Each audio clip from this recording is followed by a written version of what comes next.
I think I, 51 male, am falling for my son's friend's dad. What do I do? I'm aware that sounds crazy. My son, 28 male, has been friends with this guy since college, and considering we're both single fathers, I'm a widow, he's divorced, with similar interests, they decided to introduce us to each other. We get along so well. After my wife passed, I really haven't gotten out much, so having a true friend again means a lot to me. Most of the time when we get together, it's over dinner, which usually ends up feeling like a date. Sometimes we watch movies together and he doesn't move away if I've moved closer to him. We have these moments of tension where we just look at each other and I feel the same things I've always felt for women. To clarify, we're both straight. I may have had some less than straight thoughts about other men when I was younger, but I loved my wife, so I always assumed it was just hormones. I hate myself for posting sappy shit like this, but he makes me feel things I've never felt before. I think about him all the time, and we're always texting each other in a way that feels flirtatious to me. I'm not sure if he's aware of that, though. I've always said I would never date after losing my wife, and I know he feels similarly about his ex. I know he still harbors feelings for her. I've thought about it a lot, and I would be open to dating him specifically. Our kids think we're just good friends, which isn't wrong, but I swear there's more there. My son has jokingly called him my boyfriend, and it felt so good, even if he didn't mean it. I feel stuck. What do I do? Yeah, this is a good one. Yeah. I like that. The thing I think about is it adds a whole nother level of complexity, the fact that they both were in straight relationships. So you don't fully know, right? So figuring that out is definitely a step. But it makes me think about when you first start talking to someone or you meet someone new, just in life, right?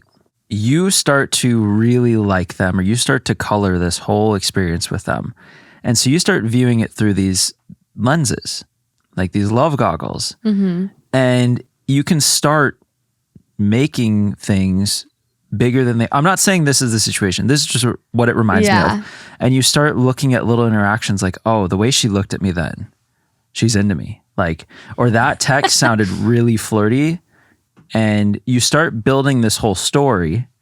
And then sometimes you end up where it's like, wait, what? No, what? And then you start to feel crazy because you're like, wait, what the fuck? Yeah. And then you're all heartbroken and stuff. So be careful with that. But because that's happened to me.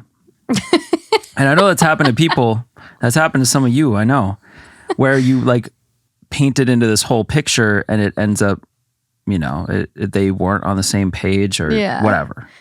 But in this case, I really hope that that's not the case, and it ends up happening. I think one of the only paths to take is to tell him. But communicate. I know, and this is where the communicate thing is very interesting, because you can just kind of keep enjoying, like letting it build, seeing what else happens and whatever. Mm-hmm. And then when it becomes unbearable, you just let it out, and you just, it's very delicate, right? The only people, you don't want to ruin your friendship either if you are misinterpreting something or reading into it. Well, it's like friends dating within friend circles, right? Yeah. You go through this whole debate in your mind. Well, I don't want to wreck what we have because I love it and it's great. There's an old saying, don't shit where you eat.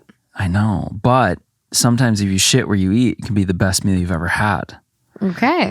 And so it may be, that's the scary thing, is it either turns into the best decision or the worst decision you've ever made. Yeah, it's a fucking flip a coin. It's a risk for sure. But he's going to know. Yeah.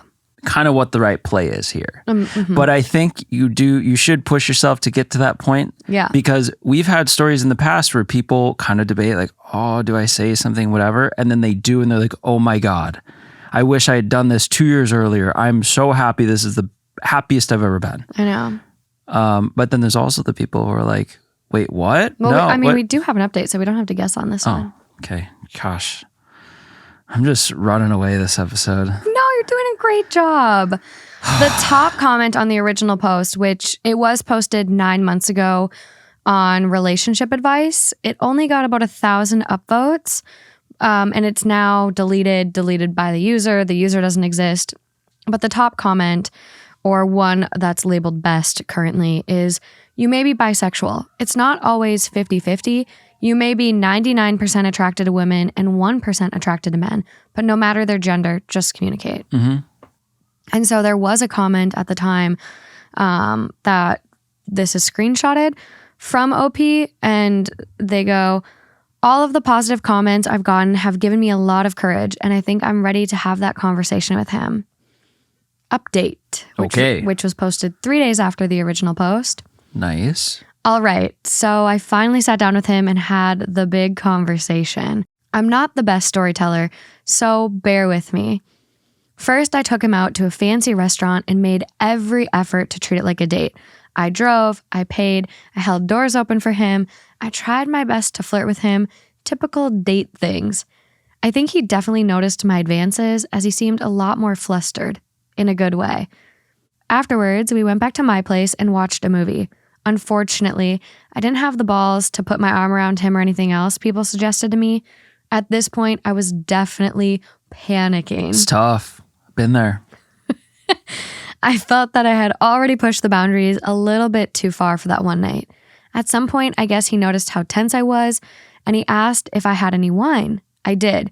We drank about a bottle each, and once we were thoroughly tipsy, he asked why I was being so weird. I told him I had a lot on my mind, and he asked if I wanted to talk about it. Anyways, this led to a discussion about how hard it is to talk about feelings, especially when you're a man. I saw my opportunity and took it. I brought up how I was pretty sure I was attracted to men when I was younger, but didn't feel I could embrace that due to society. He nodded and said he could relate to that. After that, we just kind of looked at each other for a minute, and I wanted to kiss him so badly, but I didn't. He asked me if I had just taken him out on a date, and I said that if he wanted it to be a date, then it obviously could have been. Good play. He told me he definitely wanted it to be a date.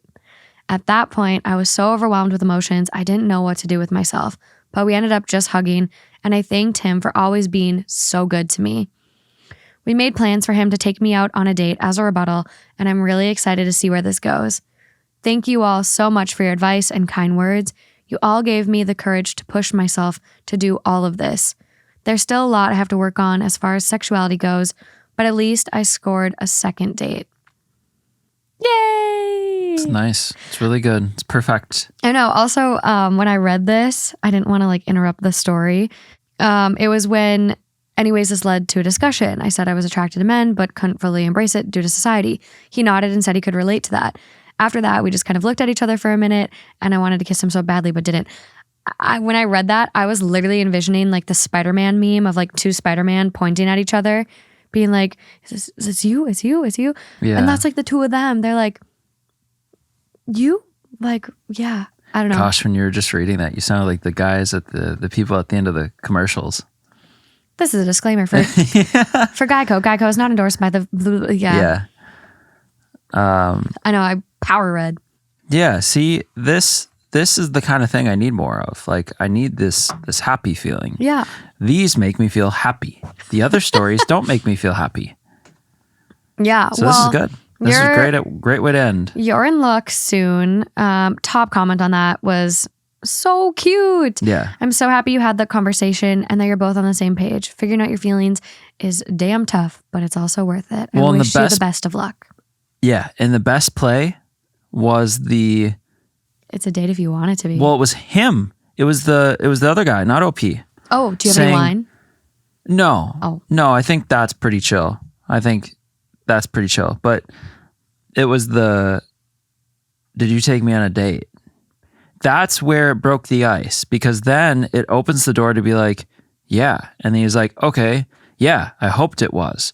So now we're all on the same page. It's all happy dandy, sailing to the sunset. Yeah.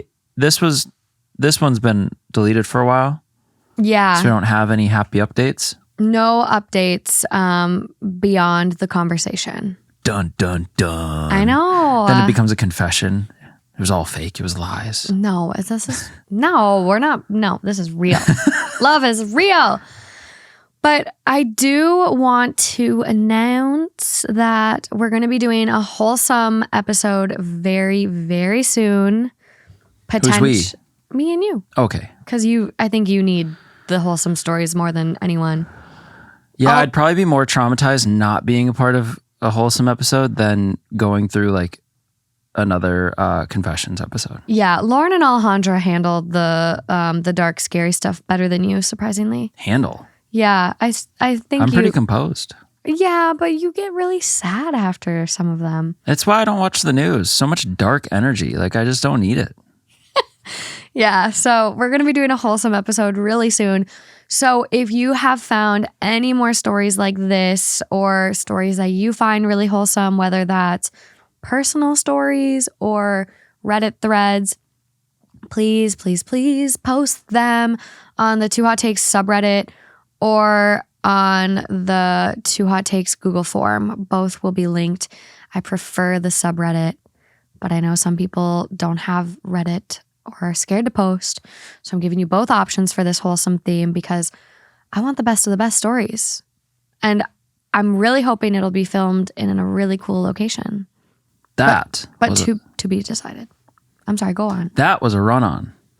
I just ramble. There's no periods in there. No. Not even a comma. No, just a ... maybe here and there. Or send them straight to your boy. Yeah, you can message them to Justin. That's me. If you want to ensure they are seen, send them to Justin on his personal Instagram. Yeah, but I also don't want to know the ones for the episode, but just like other ones, just send them over, you know? Good energy. Okay. I hope this turned out into a good episode. I just started reading another story. How? I just saw it in the corner of my eye and I started reading it. I'm gonna put it on Patreon. It's gonna be Patreon. It's titled "I Hate My Special Needs Sister and I'm Done Hiding It." So we're not ending on a happy note because we're recording Patreon right after this. Ah! Sorry. Just popping in to tell you there are actually 2 Patreon stories from this theme.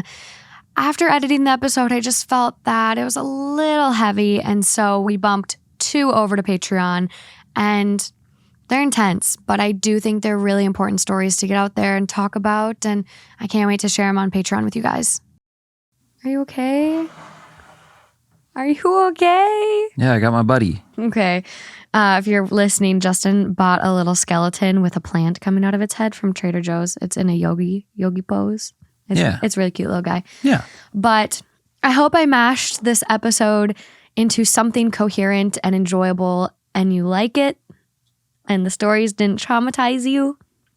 Oh. The tie-dye party. For those of you that have bought merch or are members of our Patreon, we are doing a tie-dye party on Sunday, September 25th. So be sure to buy merch or sign up for Patreon. The lowest tier is $5 and you get 4 bonus stories a month, sometimes some surprises. So it's worth it, I think, but I'm a little biased. But tie-dye party on the 25th. Making them wreck their merch? Well, so if you're like me and you have the white sweatshirt and you also drink red wine and are messy, my white sweatshirt has red wine on it already. So I need to make it normal, wearable. When's this going down? I just said September 25th. 25th? Yeah, get it together, man. Oh. Yeah. I'll have to see if I'm free. You better be free. I got a sweatshirt for you to tie-dye. You did? Yeah. Oh. Yeah, so Justin will be there. Lauren will be there. Alejandra will potentially be there. She's a busy gal these days, but I think that's it on my update list. Things to tell y'all. Okay, brains mushy. Bye, guys. Bye. Bye. Until next time. Until next time. Goodbye. Bye. This is the little guy. His name is Jax. He's like, get me off this table, Justin. This is where he lives. Jax does live in Minnesota. Jax lives in paradise he's an every old day. Guy.